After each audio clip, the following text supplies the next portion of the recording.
ఇంకోటి బచావ్ ట్రిబ్యునల్ టైంకి సీఎంగా ముఖ్యమంత్రిగా ఈయన ఉన్నాడే ఏంది. ఇప్పుడు కొత్త ట్రిబ్యునల్ బ్రిజేష్ కుమార్ ట్రిబ్యునల్ వచ్చినప్పుడు దానికి ఇచ్చే నివేదికల సందర్భంగా వాళ్ళు అడుగుతారు. అడిగినప్పుడు మన దగ్గర ఎన్ని రన్నింగ్ లో ఉన్న ప్రాజెక్టులో అన్నిటికే లెక్క, ఆ పైన మేము కొత్తగా ప్రాజెక్ట్ కడతామండి అంటాం. ఇక్కడ సింపుల్ ఏంటంటే అంతర్జాతీయ జల సూత్రం ప్రకారం first come first based project అంటారు. అంటే మొదట కట్టిన ఆయకట్టుకు నీళ్ళు ఇచ్చాకే తర్వాత దానికి హక్కు వస్తుంది. ఇంకా మిగిలితే నీళ్లు మిగలకపోతే ఎవరు మిగిలింది కొంచెం అయినప్పుడు ఆ కొంచెమే తీసుకుంటామని చెప్పాలి మనం. అందులో వాటా అడగచ్చు మనం. అది అక్కడ అతని లాజిక్. అది తెలియాలి. దాంట్లో తెలియనంత అమాయకుడేం కాదు. నేను చెప్పాను కదా, సామాన్యుడికి ఈ భాష అర్థం కాదు.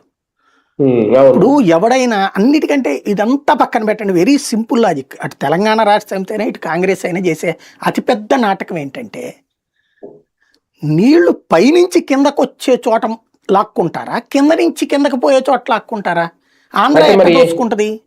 మరి ఏది తల ఏది తోక అన్నట్టు నేను అనేది ఎక్కడో కర్ణాటకలో ఉన్నటువంటి నీళ్ళని ఇలా తీసుకుని వాళ్ళ ఎత్తి మీద నుంచి మనం ఏమైనా లాక్కుంటామా? కుదురుద్దా?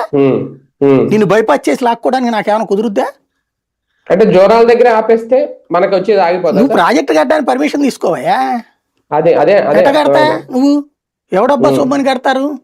ఇప్పుడు కింద ఉన్నటువంటి ప్రాజెక్టులకు నీళ్ళు లేకుండా నువ్వు పైన లాక్కుంటానంటే ఎట్ట కుదురుతుంది? అదే అదే అవును. అనగానే ఎదుగో నువ్వు ఎవరబ్బా అన్నావు అంటే తెలంగాణకని. తెలంగాణని కాదు ఇక్కడ అంటుంది, హక్కు. ఇప్పుడు శ్రీశైలంలో తెలంగాణకి నీళ్ళు వెళ్తున్నాయి, మనకు వస్తున్నాయి. నాగార్జున సాగర్లో అట్టు వెళ్తున్నాయి, మనకు వస్తున్నాయి. ఇక్కడ హక్కు భుక్తం. ఇక్కడ మొదట ప్రాజెక్టులు ఇక్కడ అసలు ఏమి డిసైడ్ చేయండి ఆంధ్రాలో ప్రకాశం బ్యారేజ్ తప్ప కృష్ణానది మీద. అలా అయితే ఇప్పుడు వీళ్ళు అన్నట్టు 555 టీఎంసీలు నీళ్ళు వీళ్ళకి కావాలి అన్న వీళ్ళు ఇప్పుడు బ్రిజేష్ కుమార్ ట్రిబ్యునల్ లో వెళ్ళి అడిగారని అనుకున్నా, అది ఎలా సాధ్యం అవుద్ది సార్? ఇంకో ప్రాజెక్ట్ అడిగేది అది కాదు.